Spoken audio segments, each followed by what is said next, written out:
क्या हुआ जब अचानक से अयोध्या में प्राण प्रतिष्ठा के बाद प्रभु श्री राम की चरण पादुका लेकर प्रकट हो गए साक्षात भरत जी। जब प्रभु श्री राम वनवास के लिए रवाना हुए थे, तब भरत ने उनके चरण पादुका को राज सिंहासन पर रखकर शासन चलाया था। और जब प्रभु श्री राम 14 वर्ष का वनवास पूरा करके पुनः अयोध्या लौटे थे, तब इसी चरण पादुका को धारण करके कई हजार सालों तक अयोध्या पर राज किया था। और अब जब एक बार पुनः कलयुग में श्री राम अयोध्या आने वाले थे, राम राज्य लाने वाले हैं, तो उनके भ्राता भरत आखिर कैसे पीछे रह सकते थे। आखिर अयोध्या में कैसे प्रकट हुई दिव्य चरण पादुका। सच्चाई जानकर आपकी भी होश उड़ जाएंगे। वीडियो में आगे बढ़ने से पहले अगर आप भी एक सच्चे राम भक्त हैं, तो वीडियो को लाइक करें और कमेंट बॉक्स में जय श्री राम सच्चे भक्त ही लिखें। अयोध्या में राम लल्ला की प्राण प्रतिष्ठा के एक दिन बाद राम मंदिर के द्वार खुलते ही 5 लाख से अधिक श्रद्धालु वहां एकत्र हुए। सुबह कुछ मौकों पर भीड़ ने बैरिकेड तोड़ दिए, जिससे भगदड़ जैसी स्थिति पैदा हो गई। लेकिन हर बार परिसर में और उसके आसपास तैनात 8000 मजबूत पुलिस दल ने भीड़ को नियंत्रित किया। प्रतिष्ठा समारोह से पहले 1.5 लाख से अधिक भक्त अयोध्या पहुंच गए थे और धर्मशाला में रह रहे थे। कुछ लोगों ने खुले आसमान के नीचे बिताई। उनका लक्ष्य था राम लल्ला की प्राण प्रतिष्ठा के बाद पहली सुबह मंदिर के द्वार खुलते ही प्रवेश करना था। 23 जनवरी को राम मंदिर के दरवाजे आम श्रद्धालुओं के खुलते ही लोगों की इस भीड़ में एक शख्स ऐसा भी था जिसने अपने सर पर दिव्य चरण पादुका प्रभु श्री राम को भेंट करने आया है, क्योंकि वह व्यक्ति उनकी ही चरण पादुका अपने सर पर उठाई हुई थी। वह हमारे साथ कई घंटे तक दर्शन के लिए इंतजार में खड़े रहे। उस दिन तकरीबन 5 लाख श्रद्धालु अयोध्या राम मंदिर में दर्शन करने के लिए पहुंचे थे और तकरीबन 4 से 5 घंटे तक वह शख्स उस दिव्य चरण पादुका को अपने सर पर धारण किए थे। उनका एक ही कहना था कि वे यह चरण पादुका श्री राम के लिए लाए हैं और उन्हें सौंप कर ही अपना कर्तव्य पूरा करेंगे।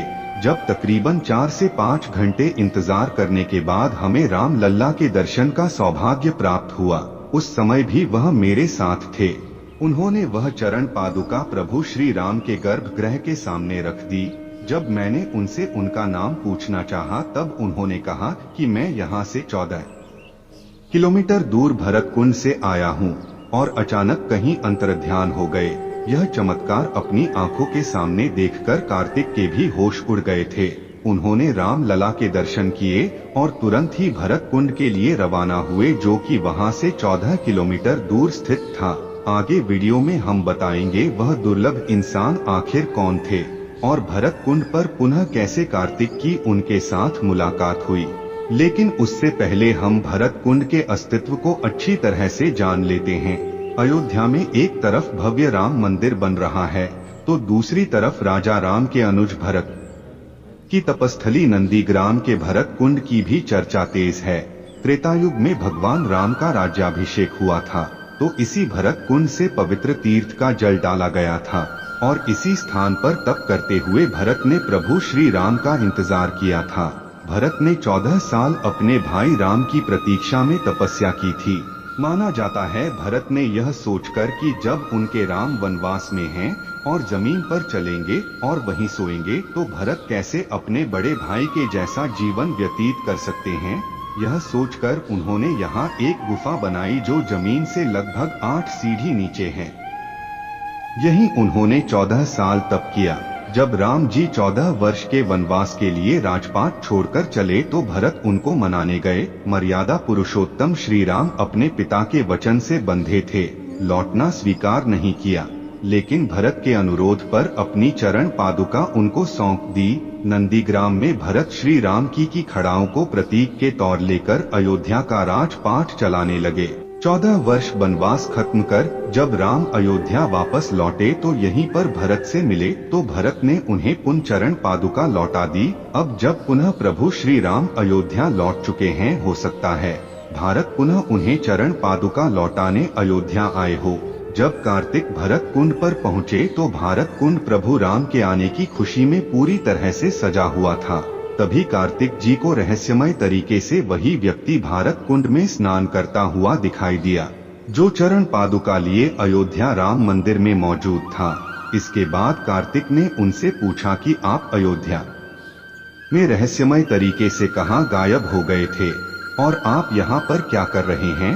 तो उस दिव्य व्यक्ति ने कहा कि हमारे पूर्वज कई सालों से इसी भरत कुंड के आसपास ही निवास करते हैं और प्रभु श्री राम के भाई भरत को अपना इष्ट मानते हैं। एक दिन रात्रि के समय स्वयं भरत हमारे सपने में आए और उन्होंने हमसे कहा कि भरत कुंड के गुफा के अंदर एक दिव्य चरण पादुका रखी हुई है, उसे ले जाकर अयोध्या में नवनिर्मित राम मंदिर के अंदर रखना होगा। वहां प्रभु श्री राम अपना राज सिंहासन संभालेंगे। जब हमारी आंखें खुली तो स्वप्न अनुसार अपने राजा का आदेश मानते हुए हम उस चरण पादुका को अपने सर पर रखकर अयोध्या धाम के लिए रवाना हुए और जब राम मंदिर आम श्रद्धालुओं के लिए खुल गया तब हमने वह दिव्य चरण पादुका श्री राम को समर्पित कर दी। अयोध्या में दिन प्रतिदिन ऐसे कई दिव्य चमत्कार लगातार हो रहे हैं। हाल ही में 22 जनवरी 2024 को अयोध्या के भव्य राम मंदिर में भगवान राम लल्ला की प्राण प्रतिष्ठा हुई। इसके अगले ही दिन लाखों लोग अपने आराध्य के दर्शन को उमड़ पड़े। इसी दौरान एक बंदर भी गर्भगृह में प्रवेश कर गया। श्री राम जन्मभूमि तीर्थ क्षेत्र ट्रस्ट ने और करीब 2 लाख भक्त बाहर कतार में थे। पहले दिन 5 लाख से अधिक भक्तों ने राम मंदिर में दर्शन किया। ट्रस्ट की ओर से किए गए पोस्ट में बताया गया है, एक बंदर दक्षिणी द्वार से गूढ़ मंडप से होते हुए गर्भगृह में प्रवेश करके उत्सव मूर्ति के पास तक पहुंचा। बाहर तैनात सुरक्षा कर्मियों ने उसे देखा। वे बंदर की ओर यह सोचकर भागे कि कहीं वह उत्सव मूर्ति को जमीन पर न गिरा दे, परंतु जैसे ही पुलिसकर्मी बंदर की ओर दौड़े वैसे ही बंदर शांत भाव से भागते हुए उत्तरी द्वार की ओर गया। द्वार बंद होने के कारण पूर्व दिशा की ओर बढ़ा और दर्शनार्थियों के बीच में से होता हुआ बिना किसी को कष्ट पहुंचाए पूर्वी द्वार से बाहर निकल गया। वैसे अयोध्या में वानर की इस तरह उपस्थिति की यह कोई पहली घटना नहीं है। राम जन्मभूमि मुक्ति आंदोलन के दौरान कई प्रमुख मदों पर इसी तरह वानर की उपस्थिति देखी गई है। इसी बीच रामलला की मूर्ति बनाने वाले प्रसिद्ध मूर्तिकार अरुण योगीराज ने एक ऐसे चमत्कार के बारे में बताया जिसे उन्होंने खुद मूर्ति बनाते वक्त महसूस किया। राम मंदिर प्रतिमा निर्माण करने वाले कर्नाटक के मशहूर मूर्तिकार अरुण योगीराज ने ऐसी बात कही है जिस पर आप भी हैरान हो जाएंगे। उन्होंने कहा है कि नवनिर्मित राम मंदिर के गर्भगृह में जो मूर्ति लगाई गई है वह उन्होंने नहीं बनाई। दरअसल वे बात को अलग तरीके से कह रहे हैं। उन्होंने कहा कि गर्भगृह के बाहर तक उनकी मूर्ति की छवि अलग थी, लेकिन जैसे ही मूर्ति को गर्भगृह में प्रवेश कराया गया उसकी आभा ही बदल गई। इसे मैंने भी महसूस किया। मैंने गर्भगृह में अपने साथ मौजूद लोगों को भी इस संबंध में कहा था कि यह दैवीय चमत्कार है या कुछ और, लेकिन मूर्ति में बदलाव हो गया था। एक टीवी चैनल को दिए गए इंटरव्यू में अरुण योगीराज ने कहा कि मेरे पूर्वजों की 300 सालों की तपस्या का यह परिणाम है। मुझे शायद ईश्वर ने इसी कार्य के लिए धरती पर भेजा था।